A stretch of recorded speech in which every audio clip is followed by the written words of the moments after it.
हर हर महादेव, श्री शिवाय नमस्तुभ्यम। दोस्तों, आप सभी लोग जानते हैं कि यह अधिक मास चल रहा है और यह कोई साधारण अधिक मास नहीं है। यह सावन के बीचों बीच पड़ने वाला सावन अधिक मास है, इसीलिए इसकी महत्ता और भी ज़्यादा बढ़ जाती है।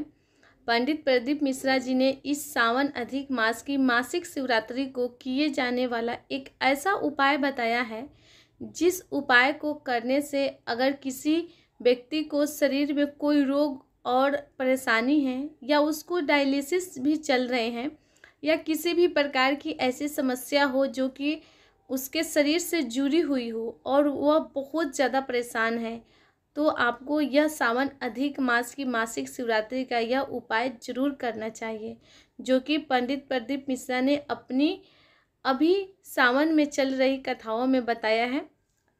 तो ये ऐसे उपाय हैं कि आपके शरीर के किसी भी प्रकार के कष्ट हो, रोग हो, बीमारी हो, दर्द हो, तकलीफ हो, उसके लिए आप इस उपाय को कर सकते हैं। या सिर्फ और सिर्फ सावन अधिक मास की शिवरात्रि को ही किया जाता है, इसलिए अभी आपके पास मौका है, आप इस उपाय को कर सकते हैं। तो चलिए पहले जान लेते हैं कि अधिक मास में शिवरात्रि कब है। तो अधिक मास की शिवरात्रि 14 अगस्त 2023 को पड़ रही है। अधिक मास का उपाय किस समय ये करना है? तो अधिक मास का यह उपाय आपको अधिक मास की मासिक शिवरात्रि के दिन करना है और इससे पूरे दिन में किसी भी समय कर सकते हैं। इसकी कोई टाइमिंग नहीं है कि आपको सुबह में ही करना है या शाम में करना है। आपको दिन भर में कभी भी समय मिले आप ये उपाय कर सकते हैं। तो इस उपाय में उपयोग होने वाली कौन सी सामग्री है, चलिए हम आपको बता देते हैं। अधिक मास की शिवरात्रि के दिन इस उपाय में आप लोगों को 2 सामग्री की आवश्यकता होगी, ज़रूरत पड़ेगी। एक है सफ़ेद दूर्बा और दूसरी जो सामग्री की आपको आवश्यकता है वो है 1 लोटा जल। आप तांबे के पात्र में जल भरिएगा। और यह उपाय किसको करना है? तो यह उपाय वह व्यक्ति खुद कर सकता है जिसके शरीर में रोग और बीमारी चल रही है। अगर वह व्यक्ति इस उपाय को करने में सक्षम नहीं है, वो शिव मंदिर नहीं जा सकता है, उसके शरीर से चला नहीं जा रहा है, तो कोई घर का सदस्य उनके लिए यह उपाय कर सकता है। अब आपके मन में प्रश्न हो रहा होगा कि सफ़ेद दूर्बा कहाँ मिलेगी? हमने तो हरी दूर्बा देखी है, सफ़ेद नहीं। तो अभी आप सभी लोगों ने हरी दूर्बा तो देखी ही होगी, उस हरी दूर्बा के बीचों बीच में कहीं कहीं पे सफ़ेद दूर्बा होती है, आप वहाँ से ले सकते हैं।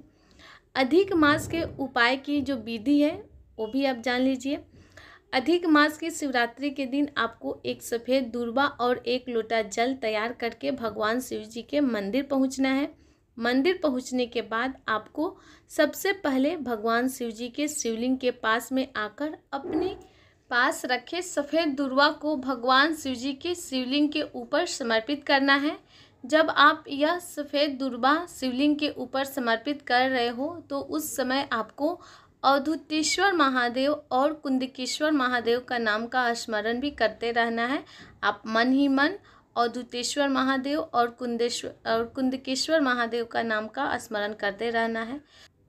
अब आप जैसे ही सफ़ेद दूर्बा भगवान शिव जी के शिवलिंग के ऊपर चढ़ा देते हैं, उसके बाद में 1 लोटा जल उसी दूर्बा के ऊपर भगवान शिव जी की शिवलिंग के ऊपर एक धार से अवधूतेश्वर महादेव और कुंदकेश्वर महादेव का नाम लेते हुए समर्पित कर देना है। आप इस बात का ध्यान रहे कि जल का जो धार है वो टूटे नहीं, खंडित नहीं हो, पतली धार हो, पर वो लगातार धार गिरनी चाहिए, इस बात का आप ध्यान रखिएगा।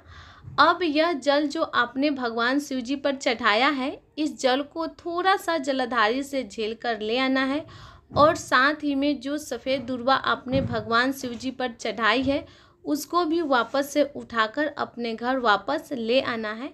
आप सबसे पहले जो आप जलाधारी से जल लेकर आए हैं, इस जल का आचमन आप उस व्यक्ति को करा दीजिए जिस व्यक्ति के लिए आप ये उपाय कर रहे हैं। अगर आपके शरीर में रोग है, तकलीफ़ है, अगर आप गए हैं इस बीमारी के लिए खुद उपाय करने, तो आप उस जल का आचमन खुद स्वयं कर लीजिए। यह काम आप उस दिन कर लेंगे, फिर उसके बाद आपको वह सफ़ेद दूर्बा को पानी में गला देना है और इस जल का आचमन आपको प्रतिदिन लगभग 1 से 1.5 महीने तक लगातार करना है। आप प्रतिदिन उस सफ़ेद दुर्वा के जल को बदल सकते हैं, पर आपको उस सफ़ेद दुर्वा को जल पात्र के अंदर डालकर ही कुछ समय के बाद उस जल का आचमन उस व्यक्ति को कराना है, क्योंकि यह उपाय आपको सिर्फ अधिक मास की शिवरात्रि के दिन ही करना है, उसके बाद कभी नहीं करना है। इसीलिए उस दुर्वा का जल आपको 1 से 1.5 महीने तक उपयोग करके आचमन करना है और कराना है। अगर आप खुद के लिए कर रहे हैं तो खुद आचमन करिए, अगर आप घर में कोई व्यक्ति बीमार है उसके लिए कर रहे हैं तो उसको जल का आचमन कराना है। जब आप इस जल का आचमन उस व्यक्ति को कराएंगे या फिर आप खुद स्वयं करेंगे, उस समय आपको अवधूतेश्वर महादेव और कुंदकेश्वर महादेव का नाम भी जरूर लेना है। इस सफ़ेद दुर्वा के जल को लगभग 1 से 1.5 महीने तक आपको पिलाना है। अगर आप खुद के लिए करें तो खुद पीजिए इस जल का। इसके बीच में आपको इस उपाय का फल भी मिलना शुरू हो जाएगा।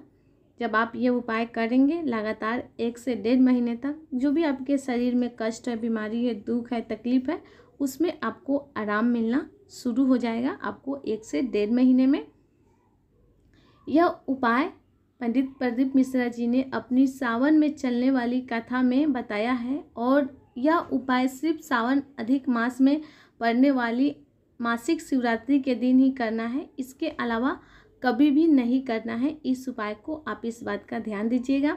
इस उपाय को करने में अगर आपको कोई भी परेशानी आती हो तो आप हमसे कमेंट में पूछ लीजिएगा, आपको जवाब मिल जाएगा।